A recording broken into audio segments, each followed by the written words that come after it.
ಮೋದಿಯವರಿಂದ good news. ಮಹಿಳೆಯರಿಗೆ ಗೃಹಲಕ್ಷ್ಮಿ ಯೋಜನೆಯವರಿಗೆ ಇಲ್ಲಿ ಬಂತು ಒಂದು ಭರ್ಜರಿ ಗುಡ್ ನ್ಯೂಸ್ ಅಂತಲೇ ಹೇಳಬಹುದು.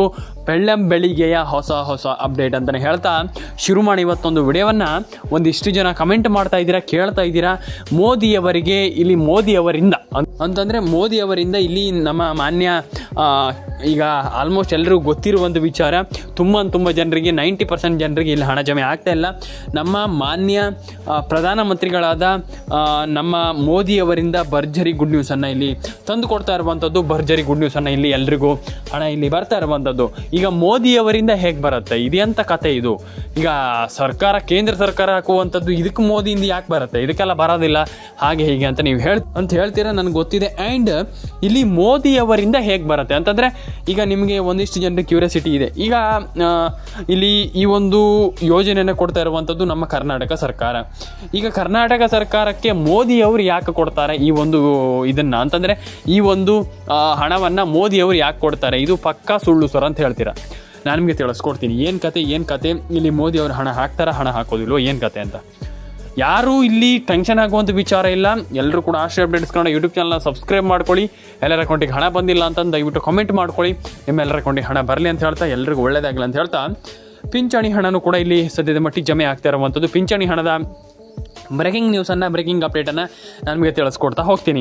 ಈಗ ಪಿಂಚಣಿ ಹಣದ ಬಗ್ಗೆ ಆಮೇಲೆ ಮಾತಾಡೋಣ. ಫಸ್ಟ್ ಆಫ್ ಆಲ್ ಒಂದು 5 ನಿಮಿಷ, ಒಂದು 2 ನಿಮಿಷ, 3 ನಿಮಿಷ ಗೃಹಲಕ್ಷ್ಮಿ ಯೋಜನೆ ಬಗ್ಗೆ ಮಾತಾಡ್ತಾ ಹೋಗೋಣ. ಈಗ ಗೃಹಲಕ್ಷ್ಮಿ ಯೋಜನೆ ಇಲ್ಲಿ ಭರ್ಜರಿ ಗುಡ್ ನ್ಯೂಸನ್ನು ಇಲ್ಲಿ ಕಾಣ್ತಾ ಇರುವಂಥದ್ದು. ಭರ್ಜರಿ ಗುಡ್ ನ್ಯೂಸಲ್ಲಿ ಇಲ್ಲಿ ಏನಪ್ಪ ಅಂತಂದರೆ, ಪಿಂಚಣಿ ಹಣನೂ ಕೂಡ ಜಮೆ ಆಗ್ತಾ ಇದೆ. ಅದರೊಟ್ಟಿಗೆ ಇಲ್ಲಿ ಗೃಹಲಕ್ಷ್ಮಿ ಯೋಜನೆ ಹಣನೂ ಕೂಡ ಸದ್ಯದ ಮಟ್ಟಿಗೆ ಹಣ ಬರ್ತಾ ಇರುವಂಥದ್ದು. ಈಗ ಸದ್ಯದ ಮಟ್ಟಿಗೆ ಆಶ್ರಯ ಅಪ್ಡೇಟ್ಸ್ ಕನ್ನಡದಲ್ಲಿ ನನಗೆ ತಿಳಿಸ್ಕೊಟ್ಟಿದ್ದೀನಿ. ತುಂಬ ಜನರಿಗೆ ಒಂದಿಷ್ಟು ಕ್ಯೂರಿಯಾಸಿಟಿ ಇದೆ. ಹಣ ಬಂದಿಲ್ಲ ಅಂತ ಎಲ್ಲರೂ ಕೂಡ ಕೇಳ್ತಾ ಇದ್ದೀರಾ. ಇಲ್ಲಿ ಮತ್ತೊಂದು ವಿಚಾರ ಏನಪ್ಪಾ ಅಂತಂದ್ರೆ, ಇಲ್ಲಿ ದಯವಿಟ್ಟು ನಮ್ಮೊಂದು ಯೂಟ್ಯೂಬ್ ಚಾನಲನ್ನು ಸಬ್ಸ್ಕ್ರೈಬ್ ಮಾಡಿ, ಪಕ್ಕದಲ್ಲಿ ಬರುವಂಥ ಬೆಲ್ ಬಟನ್ನ ಕ್ಲಿಕ್ ಮಾಡಿ. ಯಾಕೆ ಈ ಒಂದು ಮಾತನ್ನು ನೀವು ಹೇಳ್ತಾ ಇದ್ದೀರಾ ಅಂತಂದ್ರೆ, ನಾನು ಯಾಕೆ ಹೇಳ್ತಾ ಇದ್ದೀನಿ ಅಂತಂದರೆ, ಇಲ್ಲಿ ಒಂದಿಷ್ಟು ಜನರಿಗೆ ಗೊತ್ತಿದೆ ಇಲ್ಲಿ ಹಣ ಜಮೆ ಆಗ್ತಾ ಇಲ್ಲ, ಮಹಿಳೆಯರಿಗೆ ಹಣ ಬಂದಿಲ್ಲ, ಸರ್ಕಾರದ ಕಡೆಯಿಂದ ಹಣ ಜಮೆ ಆಗ್ತಾ ಇಲ್ಲ. ಹಾಗಾದರೆ ಇಲ್ಲಿ ಸರ್ಕಾರದಿಂದ ಹಣವನ್ನು ಪಡ್ಕೊಳ್ಳೋದಾದರೂ ಹೇಗೆ? ಇಲ್ಲಿ ಒಂದಿಷ್ಟು ಜನರಿಗೆ ಕ್ಯೂರಿಯಾಸಿಟಿ ಇದೆ.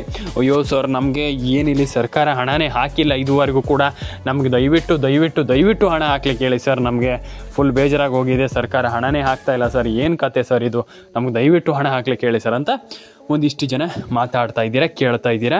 ಇದ್ರ ಬಗ್ಗೆ ಆನ್ಸರ್ ಮಾಡಿ ಅಂತ ಹೇಳ್ತಾ ಇದ್ದೀರಾ. ಹಾಗಾದರೆ ಇಲ್ಲಿ ಮಹಿಳೆಯರಿಗೆ ಯಾವಾಗ ಹಣ ಬರುತ್ತೆ? ಇದು ದೊಡ್ಡ ವಿಚಾರ. ಈಗ ಸದ್ಯದ ಮಟ್ಟಿಗೆ ತುಂಬ ಜನ ಇಲ್ಲಿ ಮಾತಾಡ್ತಾ ಇರುವಂಥ ಮೇಯ್ನ್ ವಿಚಾರ, ಮಹಿಳೆಯರಿಗೆ ಹಣ ಯಾವಾಗ ಬರುತ್ತೆ ಅಂತಂದರೆ, ಇಲ್ಲಿ ಮಹಿಳೆಯರಿಗೆ ಯಾವಾಗ ಹಣ ಜಮೆ ಆಗತ್ತೆ ಅಂತ ಇಲ್ಲಿ ಕೇಳ್ತಾ ಇರುವಂಥದ್ದು. ಎಸ್, ನಾನು ನಿಮಗೆ ತಿಳಿಸ್ಕೊಡ್ತೀನಿ ಯಾವಾಗ ಹಣ ಬರುತ್ತೆ, ಯಾವಾಗ ಹಣ ಬರಲ್ಲ, ಏನು ಕತೆ ಅಂತ ತಿಳಿಸ್ಕೊಡ್ತೀನಿ. ಮತ್ತು ರೇಷನ್ ಕಾರ್ಡ್ ಅಪ್ಡೇಟಲ್ಲಿ ಇಲ್ಲಿ ತುಂಬ ಜನರಿಗೆ ಒಂದಿಷ್ಟು ಪ್ರಾಬ್ಲಮ್ ಆಗ್ತಾ ಇರುವಂಥದ್ದು. ಈಗ ರೇಷನ್ ಕಾರ್ಡ್ ಅಪ್ಡೇಟ್ ಮಾಡಿಲ್ಲ, ನಾವು ರೇಷನ್ ಕಾರ್ಡ್ ಅಪ್ಡೇಟನ್ನು ಮಾಡ್ಕೊಂಡಿಲ್ಲ. ಹಾಗಾದರೆ ರೇಷನ್ ಕಾರ್ಡ್ ಅಪ್ಡೇಟನ್ನು ಯಾವಾಗ ಇಲ್ಲಿ ಅಂದರೆ, ಸರ್ಕಾರ ಇಲ್ಲಿ ತುಂಬ ಜನರಿಗೆ ಗೊತ್ತಿದೆ ಇದ್ರ ಬಗ್ಗೆನೂ ಕೂಡ. ಸರ್ಕಾರ ಇಲ್ಲಿ ಈಗ ಆಲ್ಮೋಸ್ಟ್ ತುಂಬ ಜನರಿಗೆ ಇದ್ರ ಬಗ್ಗೆ ಅವೇರ್ನೆಸ್ ಇದೆ, ಎಲ್ಲರಿಗೂ ಗೊತ್ತಿದೆ. ಈಗ ರೇಷನ್ ಕಾರ್ಡ್ ಅಪ್ಡೇಟನ್ನು ಮಾಡಿಲ್ಲ ಅಂತಂದರೆ ಹಣ ಬರಲ್ಲ, ಹಾಗೆ ಹೀಗೆ ಫುಲ್ ಟೆನ್ಷನ್ ಆಗಿಬಿಟ್ಟಿದ್ದಾರೆ ಅಂತಂದರೆ, ತುಂಬ ಜನ ಎಲ್ರಿಗೂ ಇದ್ರ ಬಗ್ಗೆ ಒಂದಿಷ್ಟು ಅರಿವಿದೆ. ಆದರೂ ಕೂಡ ಕೆಲವರು ಇಲ್ಲಿ ಕೇಳ್ತಾ ಇದ್ದೀರಾ, ಏನು ದೊಡ್ಡ ವಿಚಾರ ಅಲ್ಲ, ರೇಷನ್ ಕಾರ್ಡ್ ಅಪ್ಡೇಟನ್ನು ಮಾಡಿಸ್ಕೊಳ್ಳುವಂಥದ್ದು ಏನು ದೊಡ್ಡ ವಿಚಾರ ಅಲ್ಲ.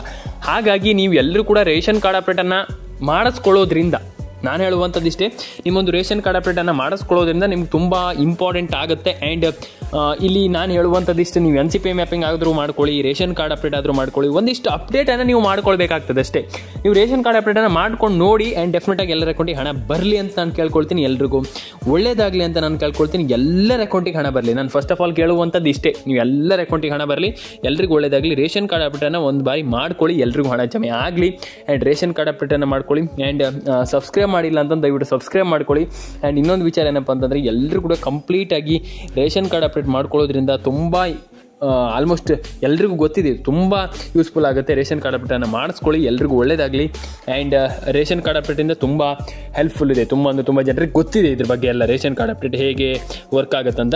ಆ್ಯಂಡ್ ಇನ್ನೊಂದು ವಿಚಾರ ಏನಪ್ಪ ಅಂತಂದರೆ, ನಿಮ್ಮದು KYC NCPI ಮ್ಯಾಪಿಂಗ್ ನಾನು ಆವಾಗಲೇ ಹೇಳಿದ್ದೆ.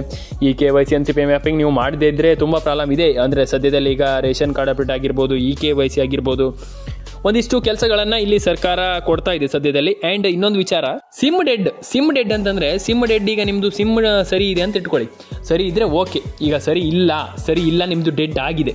ಈಗ ಸರಿ ಇದ್ರೆ ಎಂದೆರಡು ವಿಚಾರ ಅಲ್ಲ, ಖಂಡಿತವಾಗ್ಲೂ ಹಣ ಜಮೆ ಆಗುತ್ತೆ, ಸರ್ಕಾರದಿಂದ ಹಣ ಬಂದೇ ಬರುತ್ತೆ, ನೀವು ವರಿ ಮಾಡುವಂಥ ಅವಶ್ಯಕತೆ ಇಲ್ಲ. ಅದೇ ಒಂದು ವೇಳೆ ಇಟ್ಕೊಳ್ಳಿ ಸಿಮ್ ಸರಿ ಇಲ್ಲ, ಈಗ ಸಿಮ್ ಹಾಳಾಗಿದೆ, ಸಿಮ್ ಸರಿ ಇಲ್ಲ, ಸಿಮ್ಮನ್ನು ನೀವು ಡೆಡ್ ಆಗಿದೆ, ಸಿಮ್ ಡೆಡ್ ಆಗಿದೆ ಅಂತ ಇಟ್ಕೊಳ್ಳಿ. ನೀವು ಮಾಡಬೇಕಾಗಿರುವಂಥದ್ದು ಇಷ್ಟೇ, ನಿಮ್ಮ ಸಿಮ್ ಡೆಡ್ ಆಗಿದೆ ಅಂತ ಇಟ್ಕೊಳ್ಳಿ. ಸಿಂಪಲ್ ಆಗಿ ನೀವು ಏನು ಮಾಡಬೇಕಪ್ಪ ಅಂತಂದರೆ, ಸಿಂಪಲ್ ಆಗಿ ನಿಮ್ಮ ಒಂದು ಸೇವಾ ಸಿಂಧು ಕೇಂದ್ರಗಳಿಗೆ ಹೋಗಿ ಆ್ಯಂಡ್ ಅಲ್ಲಿ ಹೇಳಿ ನಮ್ಮ ಸಿಮ್ ಡೆಡ್ ಆಗಿದೆ, ಆದರೆ ಆ ಒಂದು ಯೋಜನೆಯ ಹಣ ನಮಗೆ ಬೇಕು ಅಂತ ಹೇಳಿ ಖಂಡಿತವಾಗ್ಲೂ ಅವರು ಏನು ಮಾಡಬೇಕಂತ ಹೇಳ್ತಾರೆ. ಸಿಮ್ ಡೆಡ್ ಆದರೆ ಮಾತ್ರ ನೀವು ನಿಮ್ಮ ಒಂದು ಯಾವ ಸಿಮ್ ತಗೊಂಡಿದ್ರೆ ಆ ಒಂದು ಕಂಪ್ನಿಗೆ ಹೋಗಬೇಕಾಗ್ತದೆ. ಕಂಪನಿ ಅಂತಂದರೆ ಒಂದು ಏನು ನಿಮ್ಗೆ ಗೊತ್ತಿದೆ, ನಿಮ್ಮ ಮನೆ ಹತ್ರ ಇರುತ್ತೆ, ಯಾವುದೇ ಒಂದು ಕಂಪ್ನಿ ಆಗಿರ್ಬೋದು, ಆ ಕಂಪ್ನಿ ಅಲ್ಲ, ಆ ಒಂದು ಇದಕ್ಕೆ ಹೋಗಿ ಸ್ಟೋರಿಗೆ ಹೋಗಿ ವಿಸಿಟ್ ಮಾಡಿ ನಮ್ಮದು ಸಿಮ್ ಡೆಡ್ ಆಗಿದೆ ಅಂತ ಅದೇ ನಂಬರಲ್ಲಿ ಬೇಕಾದರೂ ಬೇರೆ ಒಂದು ಫೋನ್ ನಂಬರನ್ನು ಬೇಕಾದರೂ ತಗೊಳ್ಬೋದು. ಡೆಫಿನೆಟಾಗಿ ಇದಿಷ್ಟು ಕೆಲಸವನ್ನು ಮಾಡ್ಕೊಳ್ಳಿ, ಎಲ್ರಿಗೂ ಡೆಫಿನೆಟಾಗಿ ಹಣ ಬರುತ್ತೆ. ಆ್ಯಂಡ್ ರೇಷನ್ ಕಾರ್ಡ್ ಅಪ್ಡೇಟು ಕೂಡ ಮಾಡ್ಕೊಳ್ಳಿ, ಎಲ್ರಿಗೂ ತುಂಬ ಇಂಪಾರ್ಟೆಂಟ್ ಆಗ್ತಾಯಿದೆ ಸದ್ಯದಲ್ಲಿ. ಆ್ಯಂಡ್ ತುಂಬ ಜನ ಕೇಳ್ತಾ ಇದ್ದೀರಾ ಆಲ್ರೆಡಿ ಹಣ ಜಮೆ ಆಗ್ತಾ ಇಲ್ಲ ಅಂತ. ಎಸ್, ಎಲ್ರಿಗೂ ಡೆಫಿನೆಟಾಗಿ ಹಣ ಬರಲಿ ಅಂತ ನಾನು ಕೇಳ್ಕೊಳ್ತೀನಿ. ಆ್ಯಂಡ್ ನಾನು ಎಲ್ರಿಗೂ ಹೇಳುವಂಥದ್ದು ಇಷ್ಟೇ, ಎಲ್ರಿಗೂ ಹಣ ಬರಬೇಕು. ಯಾಕಂತಂದರೆ ತುಂಬ ಜನರಿಗೆ 90% ಜನರಿಗೆ ಹಣ ಬರ್ತಾ ಇಲ್ಲ ಸದ್ಯದಲ್ಲೇ. ಹಾಗಾಗಿ ತುಂಬ ಯೂಸ್ಫುಲ್ ಇದೆ. ಆ್ಯಂಡ್ ಎಲ್ರಿಗೂ ಹಣ ಜಮೆ ಆಗಲಿ ಅಂತ ಹೇಳ್ತಾ ಸ್ನೇಹಿತರೆ, ಸಿಗೋಣ ನೆಕ್ಸ್ಟ್ ವಿಡಿಯೋದಲ್ಲಿ. ಎಲ್ರಿಗೂ ಟಾಟಾ ಬಾಯ್ ಅಂತ ಹೇಳ್ತಾ, ಲೈಕ್ ಮಾಡ್ಕೊಳ್ಳಿ, ಶೇರ್ ಮಾಡ್ಕೊಳ್ಳಿ, ಕಮೆಂಟ್ ಮಾಡ್ಕೊಳ್ಳಿ ಅಂತ ಹೇಳ್ತಾ ಸಿಗೋಣ ಸ್ನೇಹಿತರೆ ನೆಕ್ಸ್ಟ್ ವಿಡಿಯೋದಲ್ಲಿ. ಎಲ್ರಿಗೂ ಟಾಟಾ ಬಾಯ್, ಸಿಗೋಣ ಸ್ನೇಹಿತರೆ.